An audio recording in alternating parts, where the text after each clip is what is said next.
the Crosshead, he wrote to his wife, he can't be the same girl.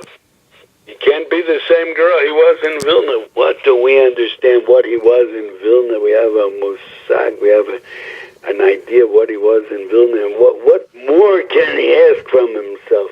Yet he says, no, go to Eretz Yisrael, he has to be more. Over there you have to go a lot, B'derech Hashem. Says this PSOL, that's Zionism, exactly what the Gross said, that let's go to Eretz Yisrael, because over there it's Tzarech Leilech Mod B'derech Hashem. Now, Yishmu Oznecha Mashapicha Medaber. Isn't it ridiculous to think such a thing? Anybody who read anything about history, doesn't everybody know that it's mamish ridiculous to think like that? And that's what this person is thinking. But it could be he never read anything. Could be he doesn't know any history. Could be he doesn't know what happened then. He doesn't know what happened now. Another thing, the person said, I should be market over that we have a safe place to live in.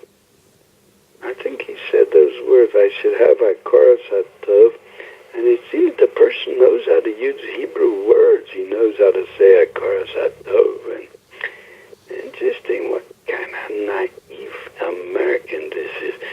I should have a koras hatov because we have a safe place to live in. Now, I tried a little bit to ask about where we come from. My father, my grandfather. And the little bit I heard was that in the year 1908, my grandfather's parents, my father's parents traveled to America. And the reason they traveled to America must have been, it's not that they themselves all of a sudden got an idea, let's go to America.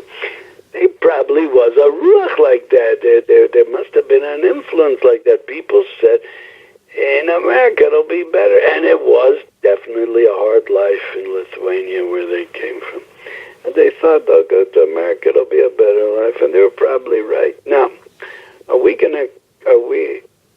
what is that different than the Zionism you're talking about, you PSOL? To look for a safe place. That's what they did. That's what my ancestors did.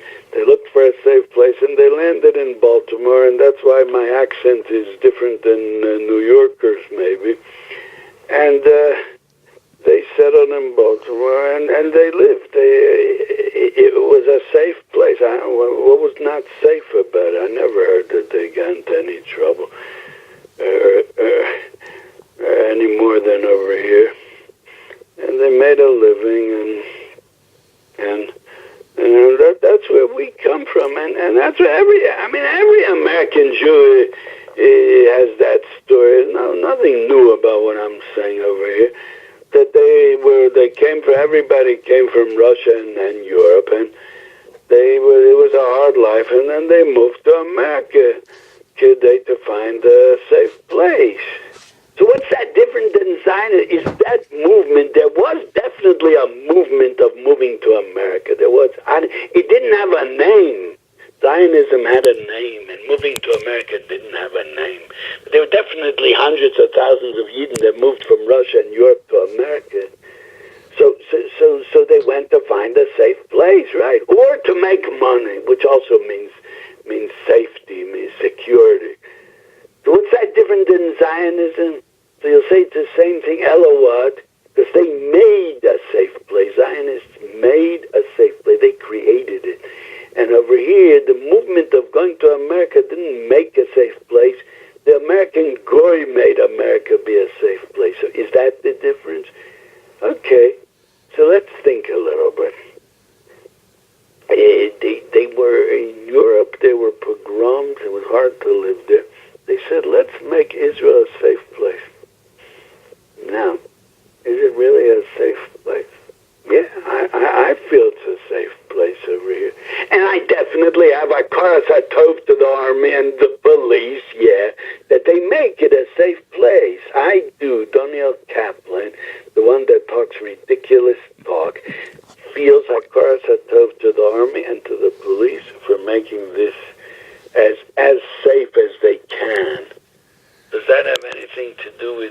Zionist to being an anti-Zionist. The army and the police is not Zionism. That's a separate entity. That's a separate entity, the army and the police. And I'm market over to them like anything else. But I'm not talking about that. I'm talking about what is Zionism. From Aleph I'm starting. And what I'm saying is that Zionism is the yesod of let's be something, being something. Now, I wouldn't be modal emes. Where did I first get this idea? How did this idea come to my head? Many years ago, I saw from Chabad a kuntras called Kuntras Eitz HaChaim from the Rashab.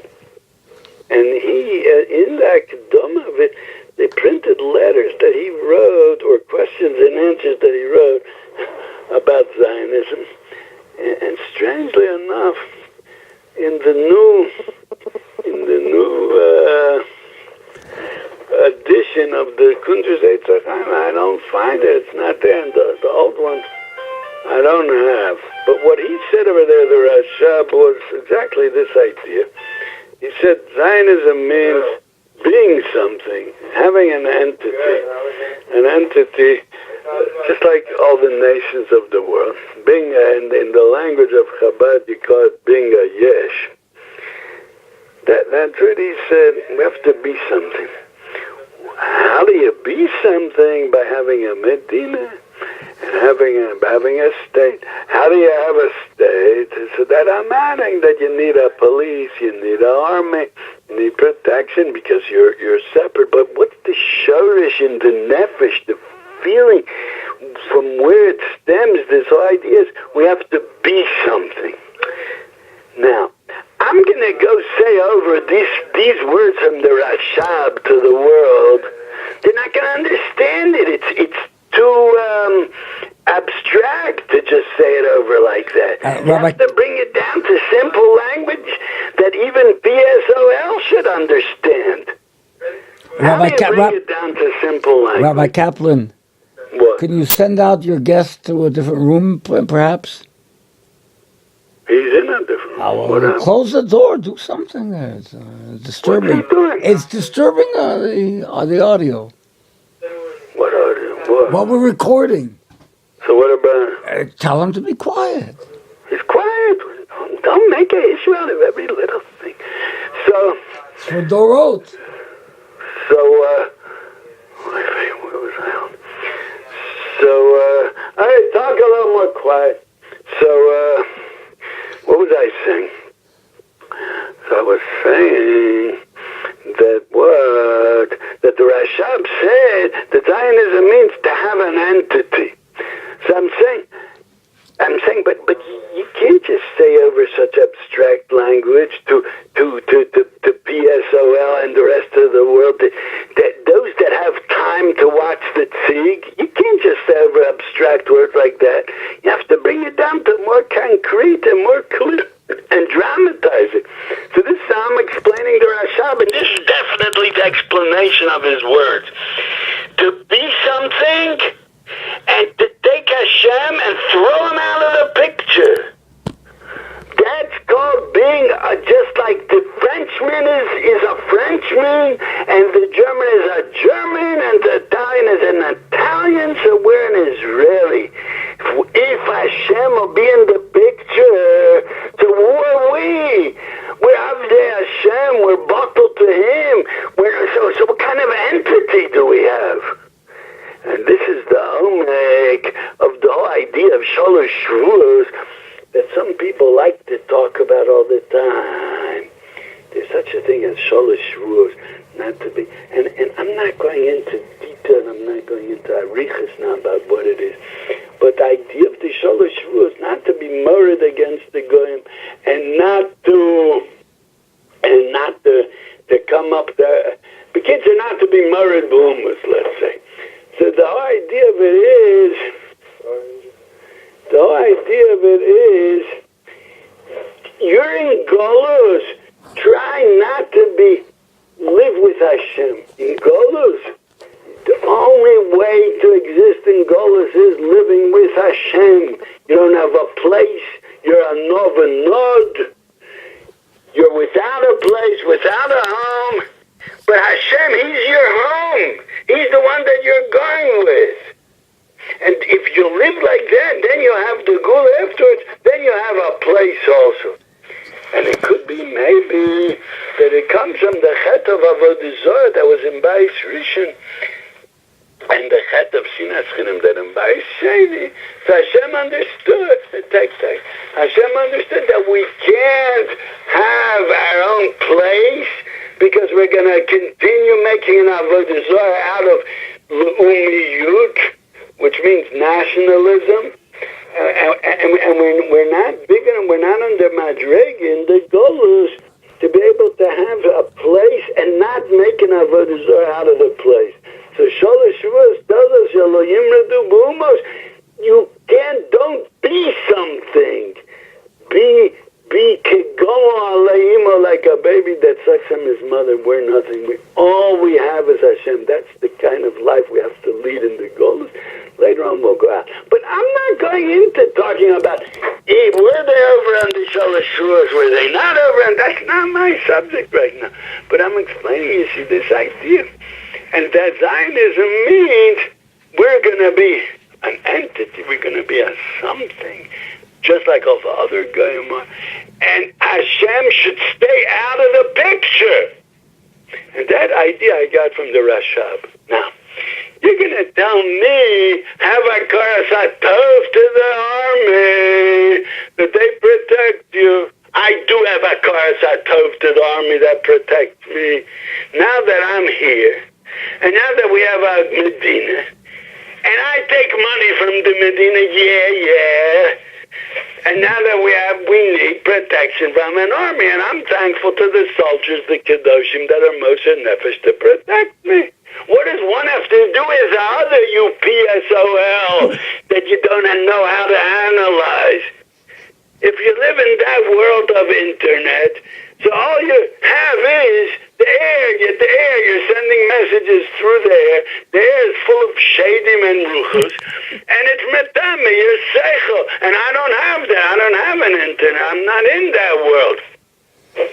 So that's why you criticize me, you person, you commentator.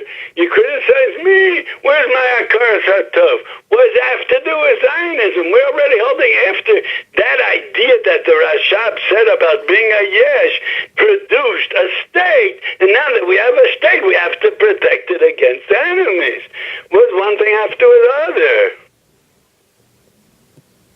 So I'm sure that now that PSOL heard what I said, he's going to change his whole outlook on everything.